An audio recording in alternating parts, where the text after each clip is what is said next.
morning. We're interviewing the presiding judge of the Juvenile Division of the Third Circuit Court, Judge Virgil Smith. Sir, we're doing this video for purposes of capturing, for history's sake, our prominent members of our bench who are moving on to another chapter in their legal career. With that as the backdrop, there are a few questions that I wanted to ask you. First of all, how many years of judicial service have you had since the date of your first appointment or election? Can you tell us a little bit about that? I was first elected in 2004. This is now 2018, so I have been a circuit judge for 14 years. Okay. And can you tell us a little bit about who were your heroes or role models that led to you having such a successful career? I have been blessed along the way. My role models in my career has pretty much been God directed. I was picked at an early age to take on a formidable opponent when I was 21 years old, and that was the start of my political career. In terms of mentorship, oh God, I've been really blessed in that regard. I look at Coleman Young as a mentor, first African American mayor. I worked in his first campaign when he was elected mayor. I look at Basil Brown, a senator from Highland Park, who practically adopted me when I got to the legislature because he was the only other African American lawyer who was in the legislature at the time that I was elected. And he taught me how to be successful in the legislature. He taught me how to properly present an issue before a legislative committee. And I will never forget the first issue that I brought in front of the Senate Judiciary Committee, which he tore apart from beginning to end after I made my presentation. I felt about 6 inches tall after that. Of course, I knew that issue was not coming out of the Senate Judiciary Committee. And after his pointing out the weaknesses in the presentation and in the way that I presented the issue, and in the information that I had available to me as I presented that issue, I tried to learn from that experience. In your judicial career, can you tell us about what are your most memorable cases that you have presided over? Not necessarily, you don't have to tell me the names of the cases, but if you can recall some of those cases that stand out in your memory. Well, I mean, for me, I chose to be a juvenile judge. So I chose to come and work in the Juvenile Division, which deals with abuse and neglect and delinquency. So all of my cases stand out because I have tried to work out the best solution to try to save as many children and families as I have been able to under the circumstances presented to me. There's no one case, but I mean there are many cases. Okay, I guess I do have at least one example. I had a young lady who was on my docket as an abuse and neglect child, who as always, I encourage children that are on my docket to have dreams and aspirations, to strive for the future, to be law-abiding citizens. And I try to encourage them every time I see them and along the way in terms of the issues that they have to address. So I try to be as supportive as I can of having them pursue their education. So this young lady, after having come from a very neglectful situation as a child, being raised like a weed, almost without any adult supervision, being raised with in a household that didn't encourage her, didn't help train her, didn't provide her with exposures to anything, barely on the edge of life. She was able to fight through all of those things growing up, and of course the many changes that she had to live with in terms of foster care, and she probably had at least 6 to 7 foster care situations that she worked through. Yet she stayed focused on her education. She graduated high school with honors, got admitted to Western Michigan University, was one of our first state children, and we call them state children because their parents' rights have been terminated. And since the parents' rights have become terminated, they became state wards. And when I first became a judge, they used to put the children out at 18 under state wardship and then just send them on their way. And they were supposed to make it at 18 in this society on their own through whatever auspices that they've had. Of course, well, there's a lot to deal with that in terms of how that changed. But it eventually changed. My father-in-law, who was the head of Wayne County Children and Family Services, was all about kinship care, and that was back in the 60s and 70s when he was the director of Wayne County Children and Family Services. And he used to preach to me when I was in the legislature about kinship care and why parents don't have the same support as we support foster parents for children. And eventually we were able to, with the support of many in the judiciary, primarily Maura Corrigan, who was the second female Chief Justice of the Michigan Supreme Court, through her leadership, through the leadership that I exerted in the legislature, we were able to get a study done by Michigan State, which led to the state funding families on the same level that they would fund foster families and taking their children to try to get them some financial support and some stability. So I guess the end of the story is as the young lady invited me to her graduation in the master's program at Western Michigan when she became a psychologist, a master's degree psychologist. And I went up to her graduation at Western. I was there with her mother who had lost her rights to her. And so we were both there to see her daughter walk the stage and graduate. You've served in many capacities with this court, particularly in positions of leadership. Can you describe what are your most memorable event during your judgeship? Well, for me,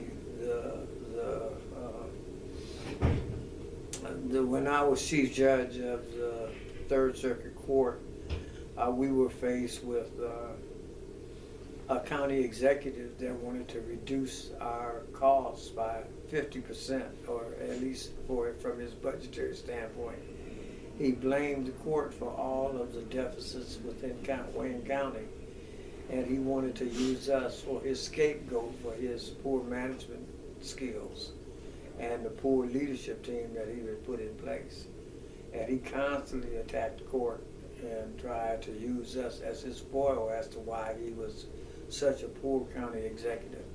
We ended up in a legal battle with him that was played out in St. Clair County over a 6-month period where we were in trial against Wayne County.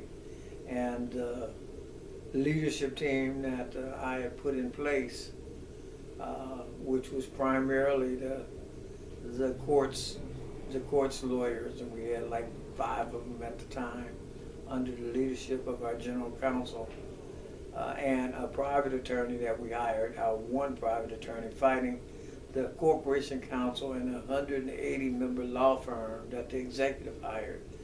And after a 6-month trial. We beat them thoroughly. Ended up with a 30-page opinion from the former chief judge of the St. Clair County Circuit Court justifying the court's positions. So that was probably my most memorable moment, was righting that wrong and forcing the executive to properly fund the circuit court. Tell us a little bit about your background in terms of your education, where you went to high school and undergraduate school and law school. I went to Pershing High in the city of Detroit during segregation. I was raised in Detroit while segregation was still the law of the land, which means that black students were primarily segregated by boundary lines within the Detroit school system. When I went to Pershing, I lived maybe 2 blocks away from Pershing High School. At the time, it was maybe 65% white, maybe 30% black. And there, in a segregated society, all of the teachers were white, all the administrators were white. There was a sprinkling of blacks, but not many in the school system. They brought their prejudices with them as we went through school. And I can remember my grandmother telling me, she says, no matter how prejudiced they are, if you're sitting there along with their kids, they got to teach their kids. So if you pay attention, they're teaching you too. And I found both the hostility of the system and the support of the system at the same time, because I had some teachers that were quite supportive and others that were just down and out racists that were doing all they could to tamp down any expectations that I had as a student. I can remember clearly, I was in college preparatory classes. Every year in high school, they would change my classes to substandard English and substandard math courses and substandard science courses. And my mother would come up every year to argue with the administration to put me back in the college preparatory courses. And they kept telling her there's no reason to put him in college preparatory because he's not going to college. He needs to be taking a job in the plant if he can get one. And my mother, of course, fought against that mentality, kept me. She was able to keep me in college preparatory courses. And I can remember clearly asking my advisor at high school for a support letter for my college application, and he adamantly refused. Told me that he didn't think I was college material, that I was wasting my time. Refused to write the letter. And that's how I was raised in Detroit. And you went on to college. Oh, I did go on to college. I was accepted into Michigan State University. I graduated from Michigan State 4 years later. Then I was accepted into Wayne's Law School. But the trial of, how should I say, prejudice continued to follow, because we were historically excluded from all of those things. When I got to Wayne State Law School, there were 2 black students out of 900. They were only admitting 1 or 2 a year if they did that. And my class, 2 years after the riot, was the first class of any number of black students coming in at the same time, and there were 20 of us. And there is a whole story associated with that. So I'm not sure how far you want me to go. Well, let me ask you something a little on the personal side. What are some of your hobbies? Some of my hobbies. What do you like to do in your downtime? Well, I mean, I like riding bicycles when I was younger. I like to play golf, so I played golf. I was exposed to that as a young age.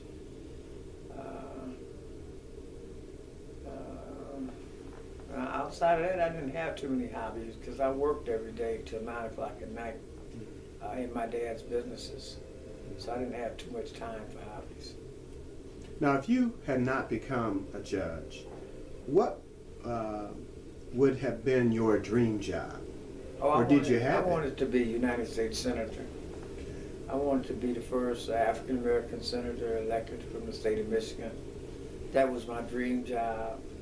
I actively pursued it up until my races for Wayne County prosecutor, when I thought that the prosecutor's race, oh God, I shouldn't say that. I won't say that. But I ran for prosecutor 3 times. First time, I'm probably the first African American to ever run against an incumbent prosecutor in this state. And I took on our incumbent prosecutor in 1992. And he ended up beating me by 2% of the vote, which was highly contested at the time. And there was a lot of controversy about the voting process and the disqualification of 22,000 ballots cast in the city of Detroit, where I was getting 96% of the vote. What is the best part of being a judge in the Third Circuit Court? Well, for me, the best part of being a judge in the Third Circuit Court is trying to continue to attack generational neglect,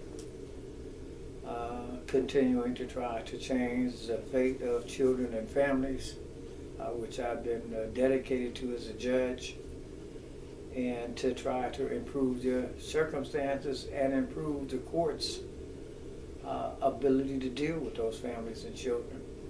We fought mightily since I've been a judge and been a presiding judge of the juvenile division to enhance the juvenile family in a way that made us more knowledgeable, more understanding, more sympathetic, and more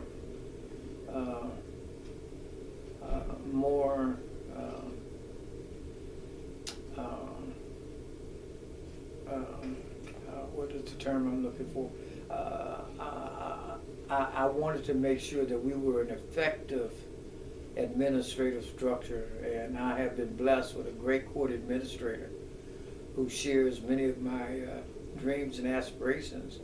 And between the two of us, we have been able to shape juvenile court in a way that has never been shaped before. We have been able to bring partnerships to the juvenile court of the lawyers, the social workers, the support personnel that interrelate with the court, the foundations and administrative leadership in the court, and also statewide, to be a part of that dream to make the Wayne County Juvenile Court the best juvenile court in the country. And as we come to a close, just if you had words of wisdom for students or future judges, or even those that are aspiring for court leadership, what would those words of wisdom be? You can outwork the competition. You can take the negatives that people put on you and turn them to positives. One of my favorite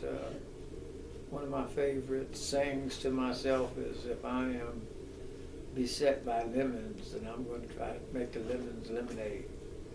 And so I want to take a negative and turn it to a positive. And I think that the greatest thing for young people is to have dreams and aspirations, things that they think through where they would like to be as they become adults, and work toward achieving those dreams. And if they work hard, they will achieve them. Is there anything else you'd like to add as we close?